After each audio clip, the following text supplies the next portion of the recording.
Welcome to Faith and Freedom. For the next few minutes, we hope to inform, inspire, and encourage you as we discuss the legal victories and challenges to your fundamental freedoms and religious liberties. Faith and Freedom comes to you from Liberty Counsel, a civil liberties education and legal defense organization. Join us now as Matt Staver, the President and General Counsel of Liberty Counsel, explains the latest legal issues all across this country in the courtrooms of America. Liberty Counsel is winning the battle for your constitutional freedoms. The Obama administration under Obamacare is now forcing employers and insurance companies to cover contraceptives, including the Plan B and Ella, and some consider this to be another assault on life because it also can result in abortion, like the drug RU-486. We'll talk about it today on Faith and Freedom.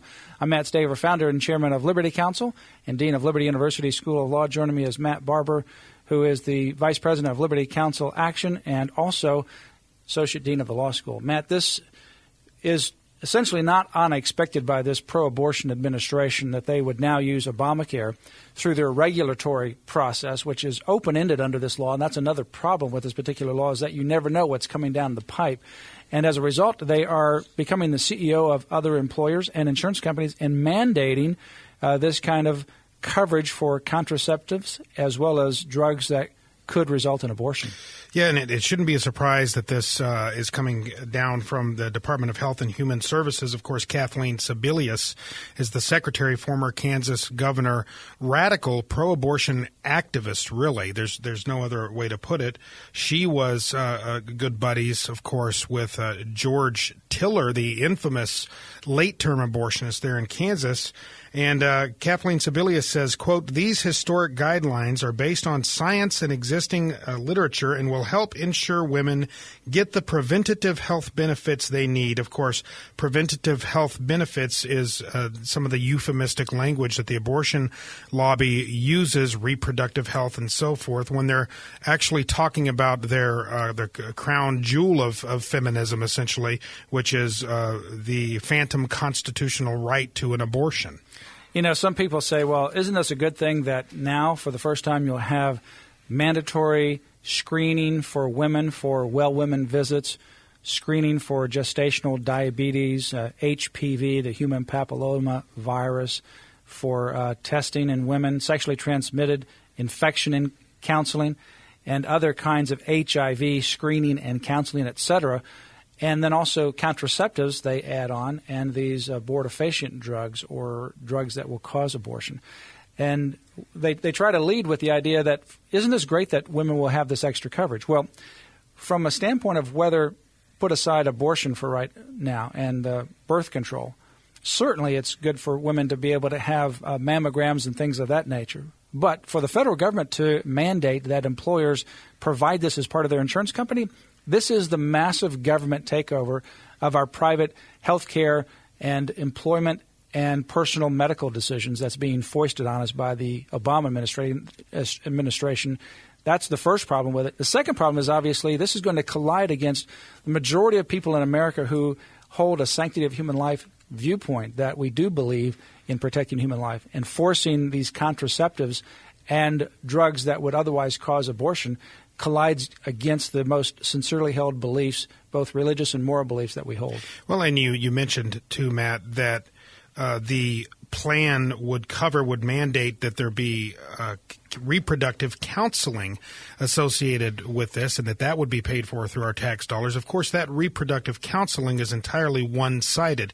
You won't have counselors from organizations like Crisis Pregnancy Centers and others who are actually counseling about the truth about the child that is growing within a woman, or about how Plan B works, how Ella works, that these drugs can actually cause an abortion once fertilization has already taken place. You're not going to get any of that. It's all one-sided so-called counseling from the likes of groups such as Planned Parenthood, who have that pro-abortion mentality. And, you know, President Obama is the most pro-abortion president in American history. He has promised all of these goodies for Planned Parenthood, and he certainly has been delivering Planned Parenthood funding, abortion in the District of Columbia, abortion funding around the world, and, of course, abortion funding in Obamacare, and now this. And now we have the most pro-abortion person who's head of the HHS, the Health and Human Services, which is Kathleen Sebelius, the former governor of Kansas. And she was, as you mentioned, a good friend with the most radical, off-the-chart type of abortionist, Dr. George Tiller, who did these late-term abortions. And she actually welcomed him in the governor's house and was part of a conga dance line where she was part of his celebration and so forth. And so it's no wonder why all this is coming out of this administration. Elections do matter, and I think people hopefully will wake up when they see these kinds of things foisted on them. You got Obamacare, and then on the heels of Obamacare, and part of it is this pro-abortion funding. Well, President Obama, we shouldn't be surprised. He tipped his hand early on during the election, speaking before Planned Parenthood, saying that the first thing he would do when he was elected president would be to work on passage of the FOCA, the Freedom of Choice Act, which, of course, would do away with all restrictions on the radical multi-billion-dollar abortion industry state by state. This would be really a panacea, essentially approving unfettered abortion on demand across the state across the United States without restriction.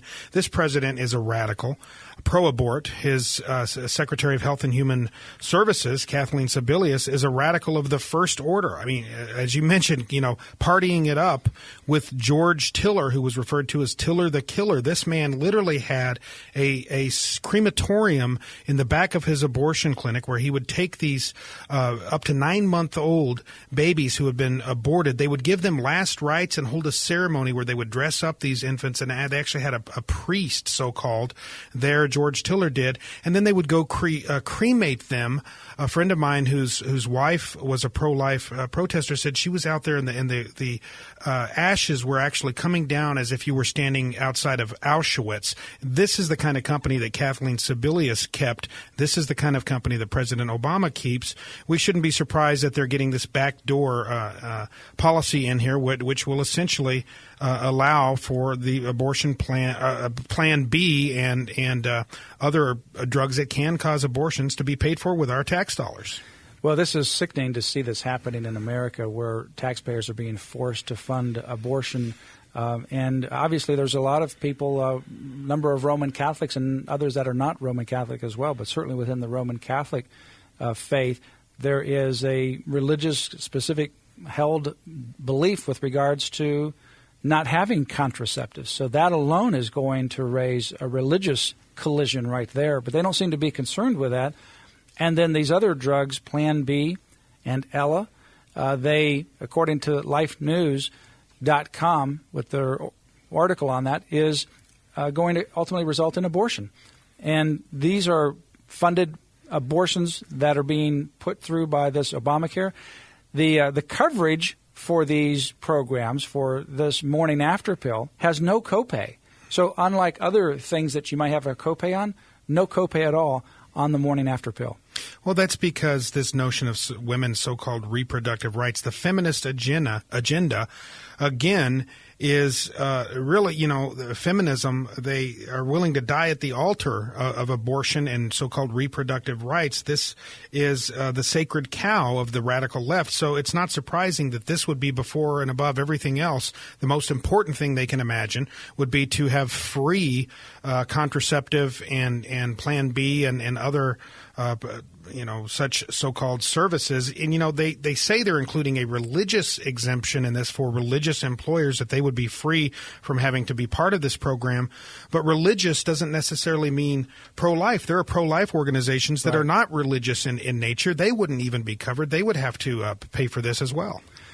Well, get involved in your government locally, as certainly on the state and national level, because elections do have consequences, and this is a consequence of an election in 2008 where you have the most radical administration in American history that is pushing this kind of pro-abortion agenda. Liberty Counsel was the first organization to file a private lawsuit on behalf of Liberty University and two others, individuals, against Obamacare. I argued that during the first week in May.